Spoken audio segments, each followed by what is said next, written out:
This first exercise is called cat-cow. It's a great way to warm up the spine through extension and flexion. It helps with mobility of not only the spine, but the hips, the shoulders. Inhaling to arch, exhaling to round. And as you inhale, sliding the shoulders back away from the ears. As you exhale, drawing the abdominal muscles up and into the body.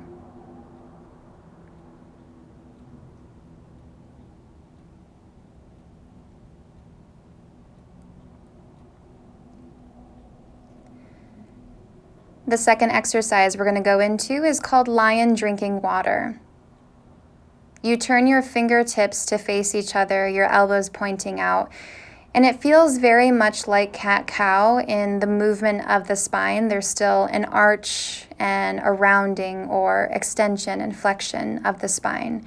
The hips are pretty much doing the same thing. The only difference is now you're bending your elbows and you're tipping your chin down towards the floor and then pressing the elbows to straight. And so you start to warm up the elbow joints as well and working into the tricep muscles.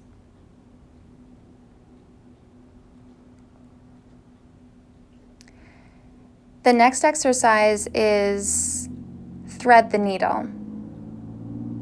This is a really great movement to add mobility to the spine in a rotation, especially the thoracic spine, which is your mid to upper back. A lot of us get really tight here. Again, not a lot of movement, not a lot of mobility. So this helps to stretch open the front of the chest and the shoulders, and then also at the back of the body, the shoulder blades and the rhomboids.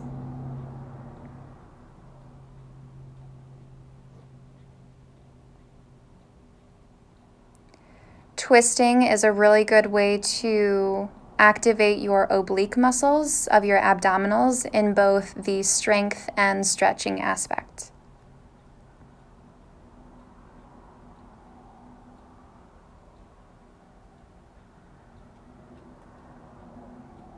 This is part of the fundamentals of Pilates, just prepping the spine for a lot of the rotation exercises that we see in the PCI program.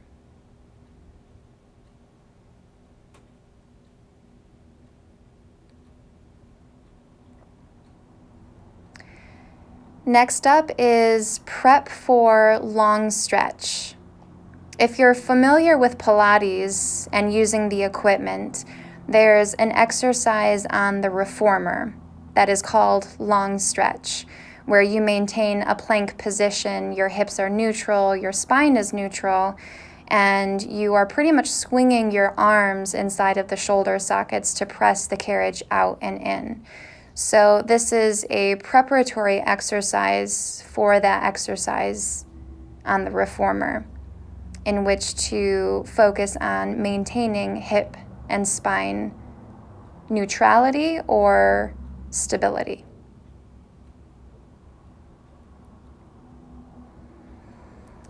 And then a child's pose, because it always feels amazing. It's a very great resting pose, grounding pose, helps you connect with your breath again.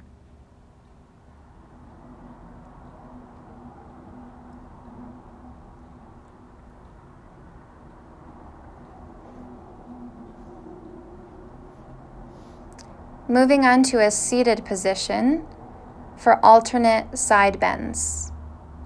The arms reach out to the side, and then you reach up and over, extending one side of the body, lifting back up to neutral and reaching up and over to the opposite side. Your goal is to maintain the hips neutral, and so making sure that both of your sit bones stay rooted on the floor. You could do this in a cross-legged position like you see me doing now, or even in a kneeling position, sitting on your heels, or even just extending your legs out in front of you. Side bends are also a really great way to stretch out the obliques, your lat muscles. Again, just trying to reach into all areas, all angles that the spine can move. And then from here, you're going to lie down onto your side. This exercise is called banana. It's the same exercise that we see in the side lying series. You position your spine and your legs in a straight line. You connect the heels and toes, and you lift both legs up and down. This is another exercise that challenges hip stability, and so the moves are trying not to move as the legs lift and lower. This is a great way to exercise your outer hips, your outer glute muscles, and even your inner thighs. Always make sure to do both sides.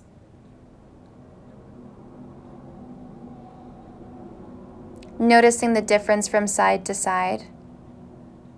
This can help you recognize which side of your body maybe has weaknesses or tension that can be worked on in later movements. So again, all of these fundamental exercises are prepping the body for future mat and equipment Pilates exercises. Rolling onto your belly and chest for basic Swan. This again is very similar to the Swan that we see in the mat version. The arms are pressed down into the floor, the shoulders are drawn away from the ears, and the pubic bone and the front of the hip bones press deeply into the mat. You are using your back extensor muscles to lift up, and your belly muscles draw back in to pull you to the floor. The back of your neck stays nice and long. Tops of the feet and toes stay pressed to the mat. Again, this is a great way to exercise the upper back muscles and come out of our forward rounded shoulder or hunched over position that a lot of us have come to take on as we sit at the desk or when we sit at home and we're in a forward rounded position for the majority of our day. Those back muscles get really stretched out and lengthened and essentially weak. So anything that can strengthen those muscles is of great benefit to us. Now we're going to roll over and come all the way onto our backs in a supine position. And then just placing the feet under the knees, so your knees are bent and arms are down. This exercise is called head roll up. Your goal is to maintain hip stability, so your tailbone does not tuck or tilt. Your head and chest lift as your arms slightly float off of the floor and hover right by your hips. You're trying to bring the low rib cage together and work your upper abs in order to pull the head and chest up into this little mini flexion of the spine.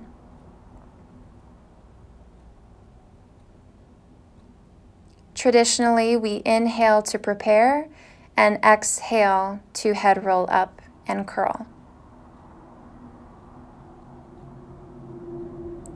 From here, going into alternating toe touches, the knees come up into a chair position.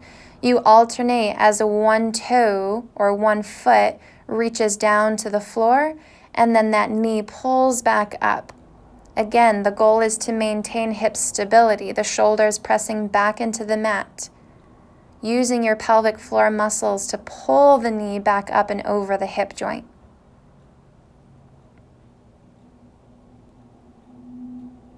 Make sure you're not pulling with your low back, but are truly pulling with your deep, low abdominal muscles.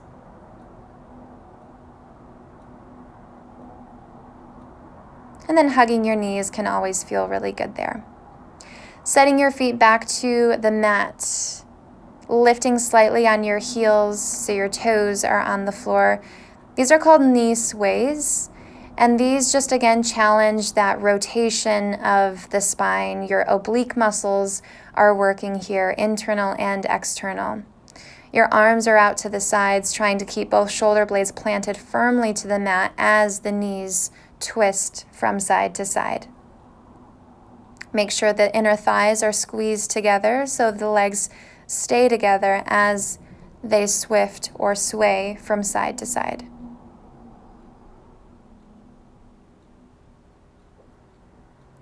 And then replanting your feet about sit bone distance. This is one of my favorite exercises. This is called the coccyx curl. You tuck your tailbone, so we're coming out of hip stability and into hip mobility. You scoop the low abs and you peel the hips and the spine off of the mat, bone by bone, pressing the hips up towards the ceiling, and then reversing as you roll back bone by bone, releasing the hips and letting the tailbone come back out to neutral.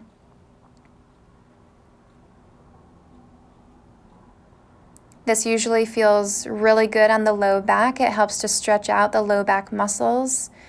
At the top of this exercise, you're lengthening the hip flexors.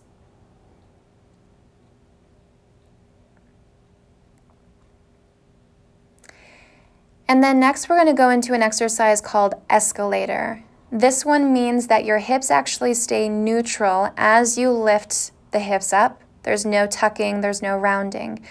And then you round as you roll back, bone by bone. So hips stay neutral as you lift and press through the feet, connecting with the glutes and the hamstrings. And then the abdominal muscles pull into the body, rounding the spine down until the hips land and the tailbone reaches back out to neutral position. Again, typically this is an inhale to lift and an exhale to lower down.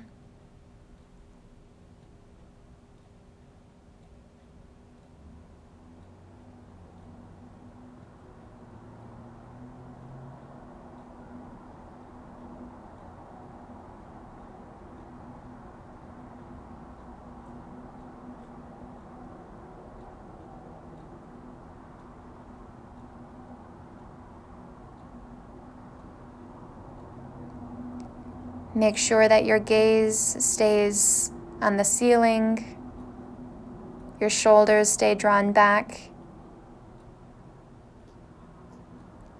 and then knees once again can come into your belly, and then you'll roll yourself up to a seated position.